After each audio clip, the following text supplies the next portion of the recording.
Olá, pessoal que acompanha o seu Papo de Prateleira, um dos espaços de informação, de conteúdo da plataforma Agro Revenda, que está sempre conversando com gente que é importante, que faz um trabalho relevante no agronegócio do Brasil.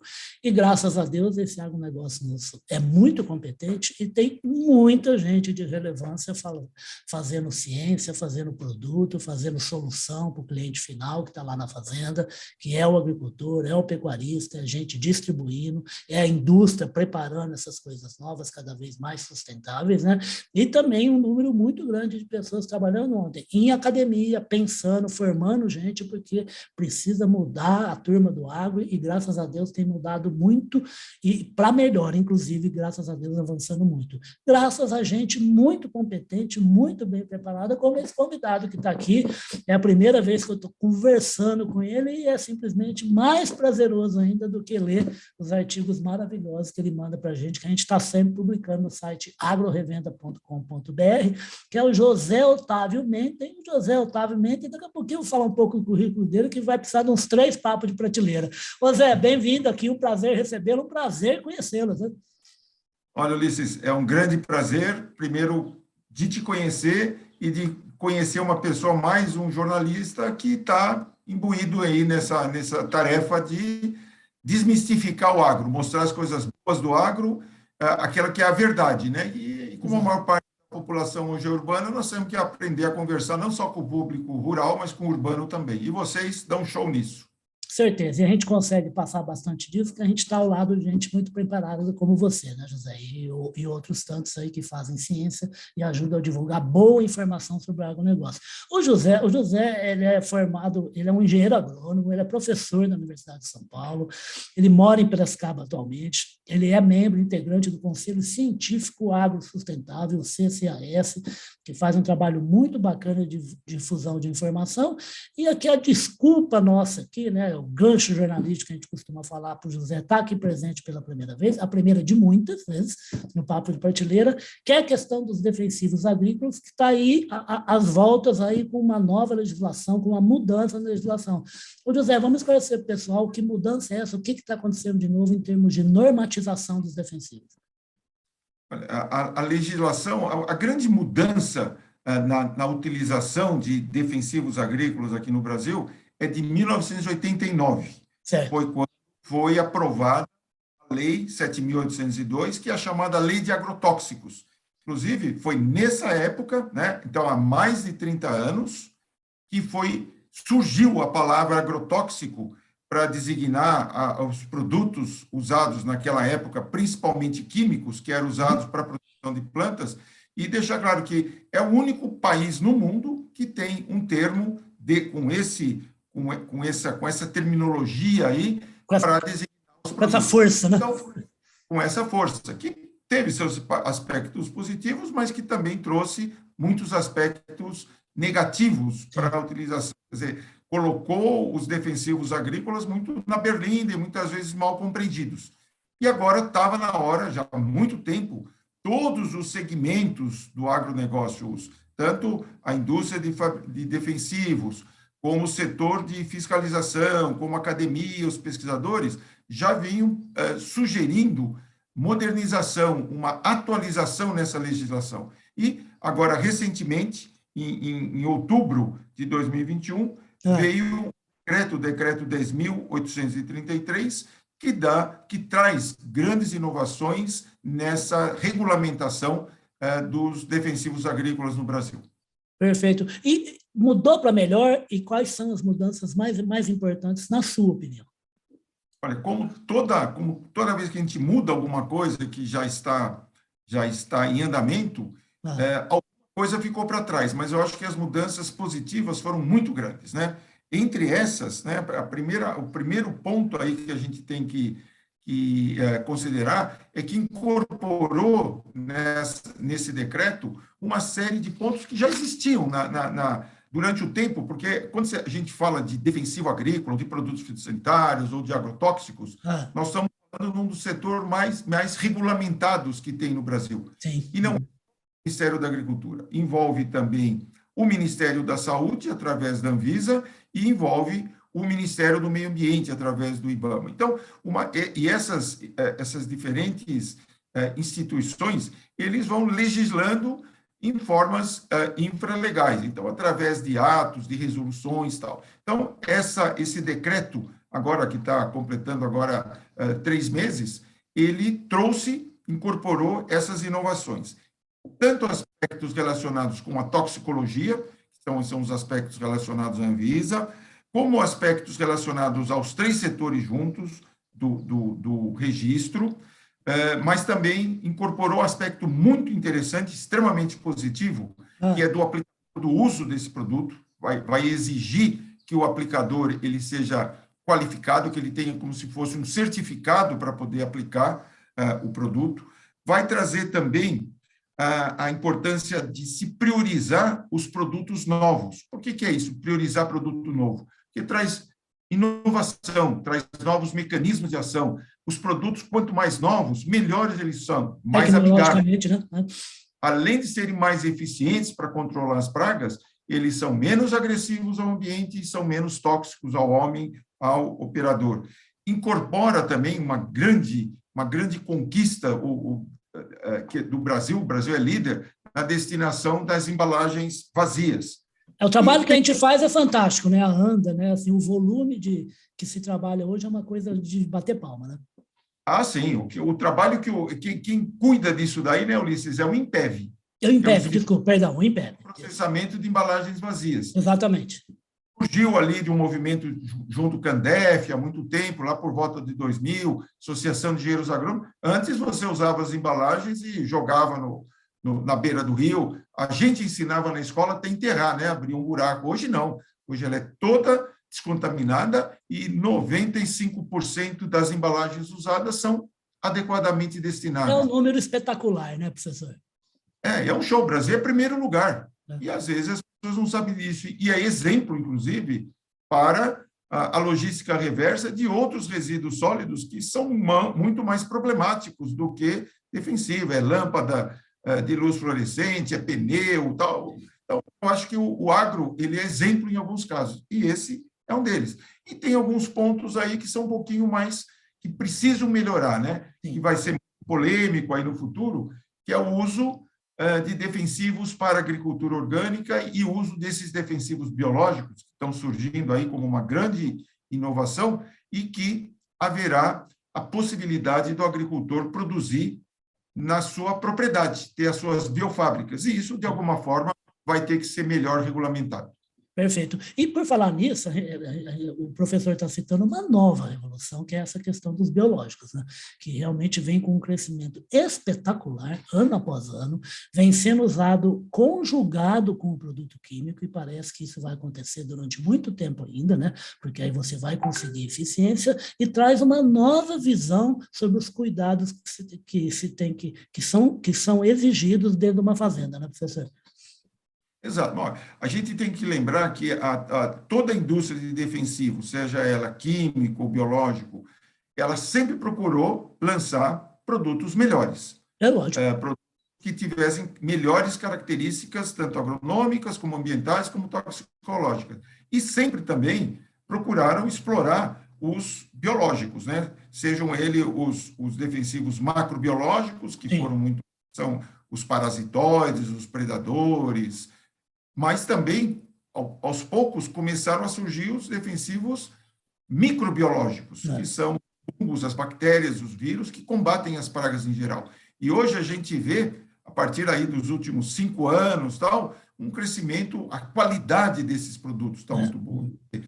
Empresas com mais tecnificação entraram no mercado e hoje há um preço mais barato, é mais barato produzir esse produto, biológico, o registro é mais simples, né, para disponibilizar esses produtos para o agricultor num tempo mais curto. O grande problema está em manter a qualidade, né? Nós temos que manter a qualidade para que a imagem desses produtos não seja prejudicada ao longo do tempo. Mas tudo isso, pegando os prós e os contras, né, enquanto o químico deve crescer nos próximos anos numa taxa aí de 2%, 3% ao ano, os biológicos se fala em crescer 20%, 30% ao ano aqui no Brasil. E para a população, para a sociedade, isso é bom. Quanto mais concorrência a gente tiver, Sim. melhores produtos vão surgir.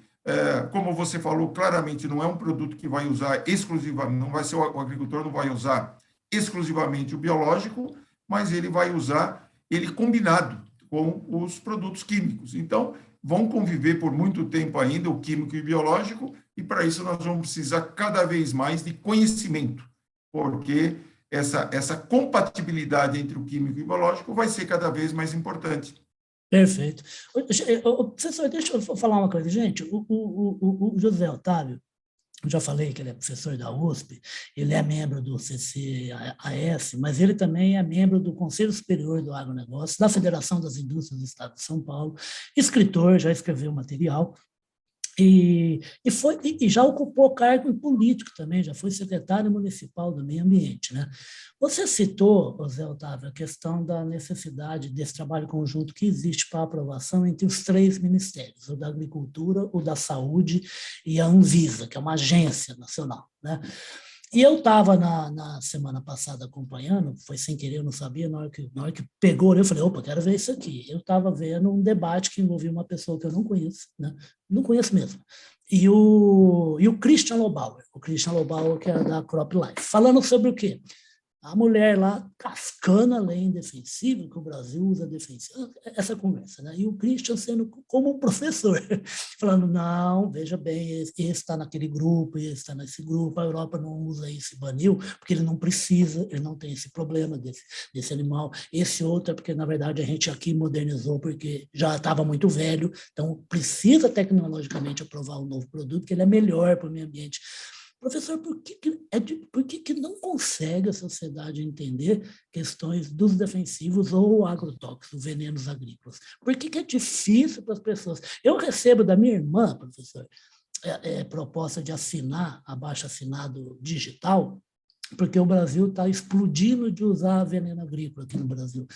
Bom, minha irmã é graduada, é até aposentada, mas ela é graduada, ela tem uma ótima formação escolar educacional. Eu imagino que simplesmente ela desconheça a questão. Por que está difícil de vencer essa batalha aí de comunicação? Olha, eu acho que existem várias razões, né? Mas eu acho que uma importante, às vezes tem a parte ideológica, que aí são pessoas que, por alguma razão, entendem que o defensivo agrícola, e quando eles falam defensivo agrícola, estão focando quase que 100% no químico, ele grandes empresas, que são empresas multinacionais, que são exploradoras do trabalhador. Tem um lado ideológico aí, mas tem muita parte também que é por desconhecimento. Uhum. Tudo que é químico não faz bem. E isso é uma das grandes inverdades, porque, no fim, tudo é químico, né? Nós somos químicos, processos químicos. Você tem moléculas que são orgânicas, você tem moléculas que são inorgânicas, mas tudo é química. Tem a bioquímica e tem a química, então é tudo igual. Agora, tem um outro fato que eu acho que é o cultural. Por várias razões, né, Ulisses, o que era do agro, desse agro mais empresarial, ele foi sempre colocado como algo ruim. Então, era o peãozão lá que explorava o trabalhador, a imagem do agricultor, do cara que morava, que cuidava das plantas, não era muito bom. Teve o Monteiro Lobato, a história do Jeca Tatu, das festa junina, que a quadrilha pega o caipira lá está quente. Então, tem esse aspecto aí de que o agro, ele era também, além de ser explorador do trabalho do humano, que ele também era atrasado. Tinha essa história aí que quando o fazendeiro tinha 4, 5 filhos, o inteligente ia fazer direito, ia ser médico, e o coitadinho, que era menos esclarecido, ficava na roça para continuar tocando. Então, eu acho que esse lado cultural... E veio a parte moderna com MST, reforma agrária. Exato. E outro, né? E nós também não conseguimos comunicar bem. Por isso que eu elogio sempre vocês aí da imprensa. O agro comunica mal. Tanto que, se você pegar hoje, talvez um dos grandes pontos que nós estamos abordando hoje com frequência é a qualidade do material escolar. Se você pegar os livros, as apostilas das escolas aí de nível ensino fundamental, ensino médio, eles ainda têm muito mais exemplos de um agro que foi do passado, que foi de 50, 100 anos, e não do agro atual. O agro atual vai ter problemas, mas tem muito mais pontos positivos do que negativos. E o nosso estudante, que hoje é principalmente rural, eles recebem esse material para aprenderem. Então, a sociedade urbana, em geral, vê o agro como problemático. E um dos aspectos do agro problemático tem o problema do transgênico, tem o problema do desmatamento, que a gente sabe que existe, mas a maior parte é ilegal, e tem o problema dos defensivos, né, que, além de tudo, tem um nome, né, cunharam um nome há 30 anos de agrotóxico, né, e se você fosse ver assim, então, os medicamentos, eles são muito parecidos. O medicamento em relação ao homem é muito parecido com o defensivo em relação à planta. Deixa eu só falar que exatamente esse ponto foi tocado na entrevista. O Christian Lobauer falou assim, olha, se você tiver com dor de cabeça e tomar um comprimido, sua dor de cabeça vai aliviar, vai passar. Se você comer 30, você pode morrer. E é um remédio. Exato. Que é tudo que a gente fala, tudo depende da dose, né? Isso aí, o Paracelsus, há 500 anos, já mostrava isso daí. Nada é veneno, tudo é veneno. Depende da dose. Claro. Tanto que você, hoje, esse é exemplo eu sempre dou em aula, viu? Um dos produtos com os quais a gente convive hoje, mais tóxicos que existe, em termos de, quando a gente fala em perigo, e um dos avanços que houve nessa legislação é mudar essa avaliação dos defensivos, deixar de avaliar pelo perigo e avaliar pelo risco.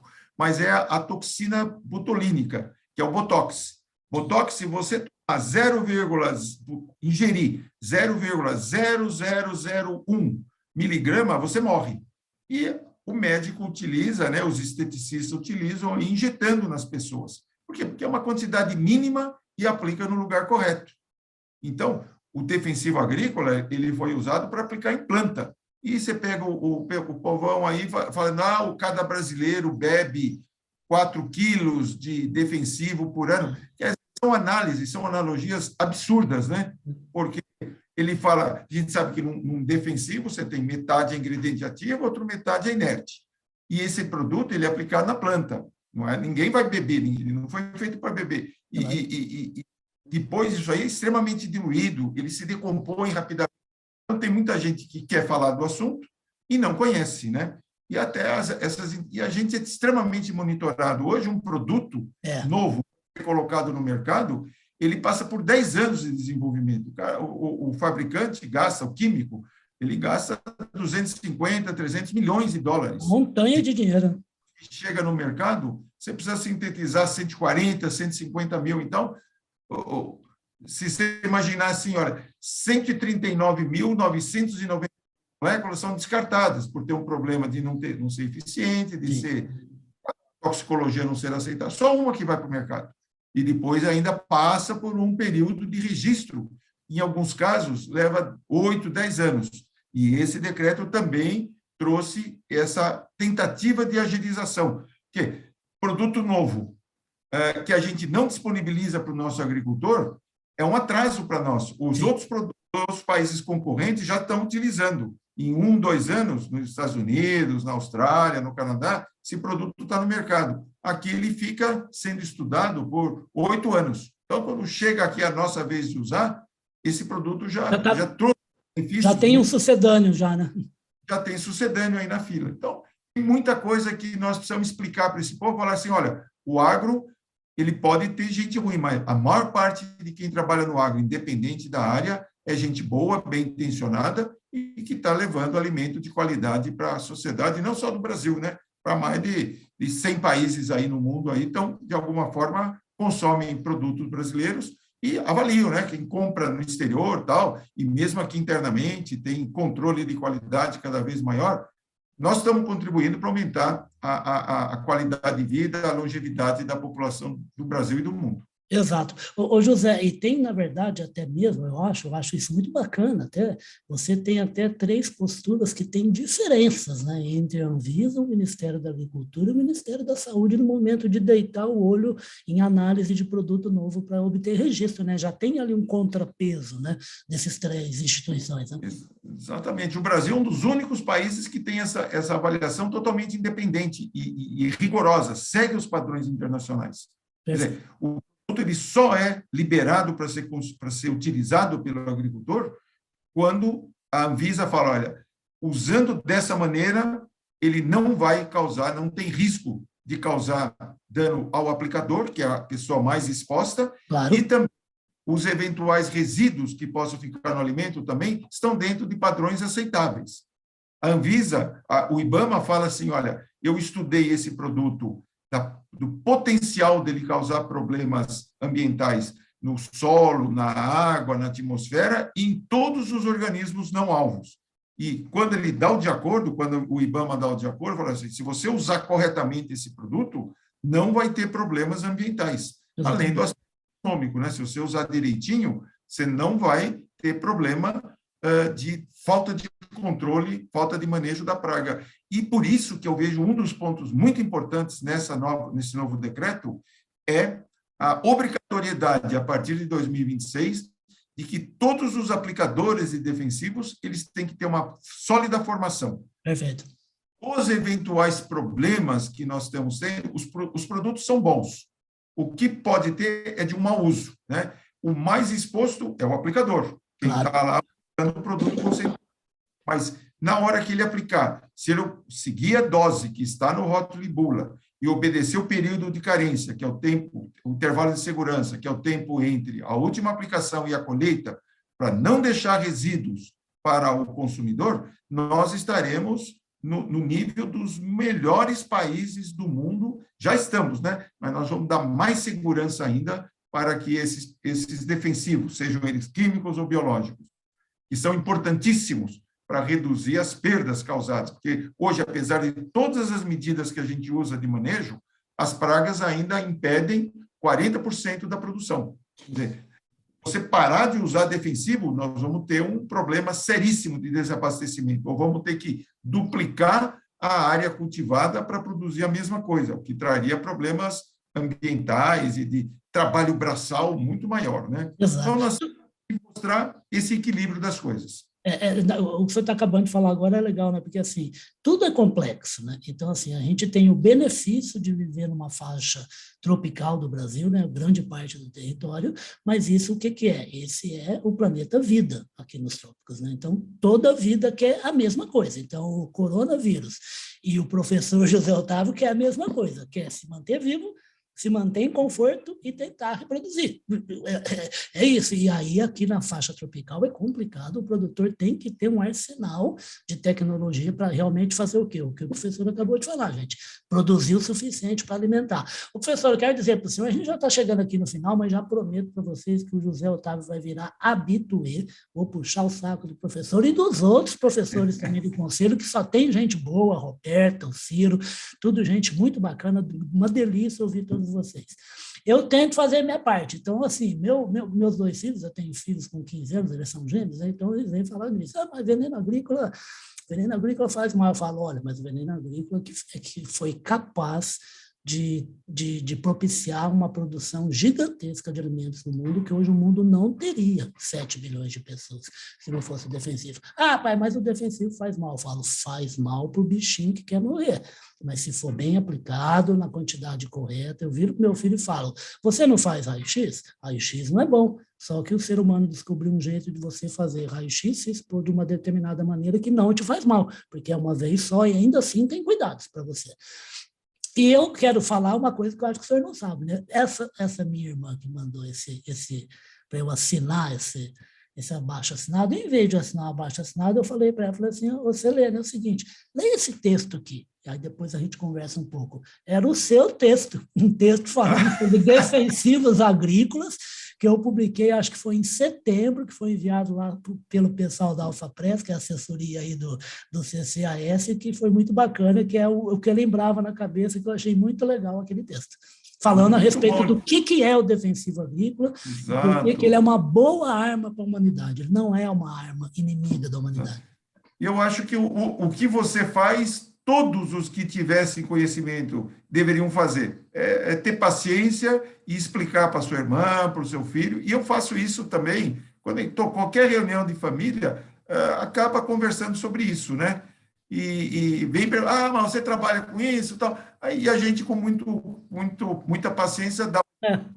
É um trabalho mesmo de convencimento, mas sempre baseado na verdade, né? Nós temos sempre que mostrar que a gente fala porque conhece, porque estuda e que está sempre aprendendo, com muita humildade, para que a pessoa não se ache que ela é uma ignorante e tal. Não é isso. É falta de conhecimento, é que a maior parte da informação que ela recebeu, desde o tempo lá de escolinha, que os livros não são bons, né? E nós estamos trabalhando para melhorar, ele vem com essa cultura. E nós temos que ter paciência para mudar. Então, nós temos que ter paciência para mudar e temos sempre que estar ao lado de gente maravilhosa, de conhecimento, que adora informação e aprender, como o pessoal do Conselho Científico Agrosustentável, como gente, o José Otávio Menten, que é o professor da USP, é engenheiro agrônomo, e essa cabeça brilhante, graças a Deus, trabalhando para o agronegócio. E deixa eu aqui reforçar a informação. O trabalho que eu tento ali fazer com o filho, minha família e tudo mais, é um trabalho muito profissional, feito pelas distribuidoras que fazem assistência técnica, pela própria indústria que está lá na fazenda, ao lado do produtor. Na hora que ele vende um produto, não acaba por aí o negócio, vai lá mostrar como é que aplica, qual é o jeito direito de diluir, como é que deve ser feita a aplicação, porque hoje a aplicação é uma coisa complexa também, tem avião, tem drone, você tem tratores gigantescos fazendo pulverização, tem que estar atento ao vento, tem que estar atento à propriedade vizinha, se tem abelha, se não tem abelha, e esse pessoal faz um trabalho muito maravilhoso, junto aí com pessoas como o CCAS. Professor, está marcado, vou chamar mais vezes, vou ficar no seu pé, que nem bicho de pé. Uma alegria falar com você. Qualquer coisa, depois a gente até discute de dar um título de engenheiro agrônomo honoris causa, porque você está dominando tudo, viu, Ulisses? Parabéns, viu? Um grande prazer falar com você. Nossa, o prazer foi todo meu do papo de prateleira, mas é como eu costumo falar. Eu falo assim, o jornalista, ele é um sujeito que consegue não saber nada sobre todos os assuntos. Então, qual é a melhor solução? Se hoje eu faço uma matéria lá na delegacia de polícia, e amanhã vou lá na Exalc fazer uma matéria sobre uma tecnologia nova, sobre uma AgTech, o que eu faço?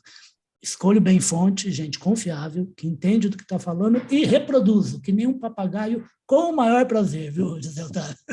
Obrigado. Muito bem, foi um prazer. Parabéns no teu trabalho aí. Vai em frente. Obrigado, querido. Eu queria agradecer o pessoal aí da CCAS, o pessoal da AlphaPress, que faz assessoria, essa gente bacana, que está sempre escrevendo e produzindo informação a favor do agro brasileiro. Vocês vão acompanhar esse bate-papo com o José Otávio Menten no canal AgroRevenda, agrorevenda.com.br, no site da Public, o site corporativo public.com, e nos 5 espaços que a gente tem em forma de podcast, que é o podcast Radar Agro, que está na Amazon, que está no Deezer, que está no Spotify, que está no Google e que está na Apple. Zé Otávio, muito obrigado e até a próxima, tá? Tchau, tchau. Até mais, então. Prazer. Tchau, tchau. Grande abraço. Tchau, tchau.